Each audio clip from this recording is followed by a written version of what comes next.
Good morning, afternoon, or evening, dear viewer, and welcome back to the Raving Madman podcast with me, your host, Jonathan K. Today, I want to explore the reality of delusions. I've touched upon some of my delusions in the past, but this will go more in depth into my past delusions of grandeur. Delusions of grandeur can come in a few different forms. The one that I struggle with most is the delusion of higher purpose. This is not to be compared to those that believe they have a purpose for their life or other people's lives. No, this is a supernatural, super important, super silly belief. I'm going to talk about my delusions of grandeur now, and I hope that you know that these aren't things that I believe. These aren't things that I truly think are true. These are just things that my mental illness has made me experience, and I'll explain what that means later. But as an example of what a delusion of grandeur is, it's kind of like believing you're invincible, believing you have special powers, believing that basically you're God. Not God specifically, but my delusions were similarly supernatural. From a young age, I would on and off have the delusion that I was the true Messiah. As a Jewish person, that's something that I could kind of dovetail my religious beliefs with. Religion can contribute to delusions a lot. And I knew I wasn't the Messiah. I can't walk on water. I can't turn water into wine.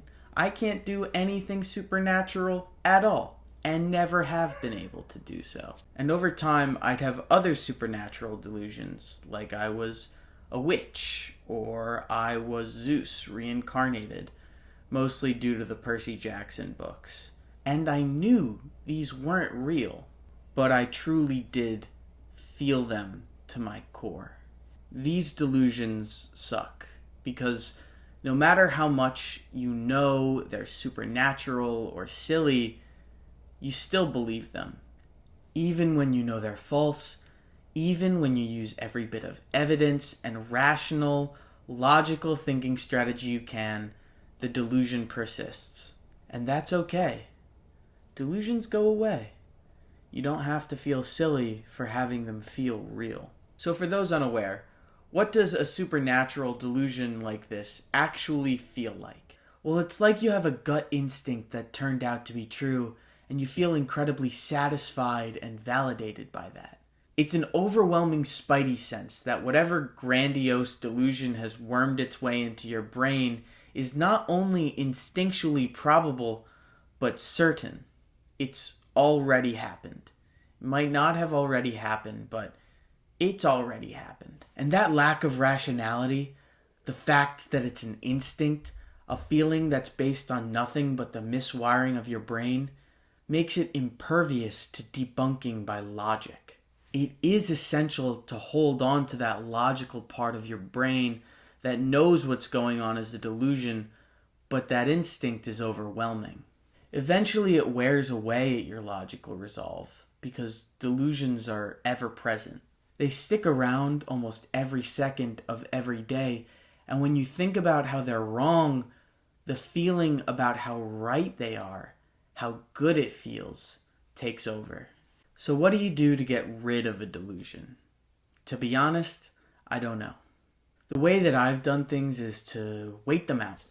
Get sleep, because sleep is the most important thing you can get as a mentally disordered person, and say them out loud just to hear how silly they sound. This is preferably said to somebody else, somebody that won't judge you for being deluded. But if you don't have someone like that in your life, or don't think you do, you can just say it to yourself in the mirror. I will say, though, you'd be surprised by the amount of people that won't judge you for what you're going through. When it swirls around in your head, it becomes so simple and true. But by saying it out loud, even if only sometimes, even if only temporarily, it makes the, for lack of a better word, silliness of what you're thinking a little more tangible. It's not about getting embarrassed about what you think or feel is what you believe either. You've got what you got, and it's not your fault for believing it. It's the psychosis, and you can't control psychosis. I really want that to hit home. Yes, what you're saying is provably untrue, kinda silly, and maybe a bit embarrassing to say out loud. One thing that actually gets me is that if I say it out loud, the delusion won't come true if it's some predictive delusion. It just means that the psychosis works best if you are isolated, if you don't share, if you don't say it out loud, if you don't make it real. Because when you make the delusion a reality, say it out loud, yeah, you may feel a bit embarrassed, but you'll get over that. The biggest feeling you'll get, though, at least in my experience, is the feeling of relief.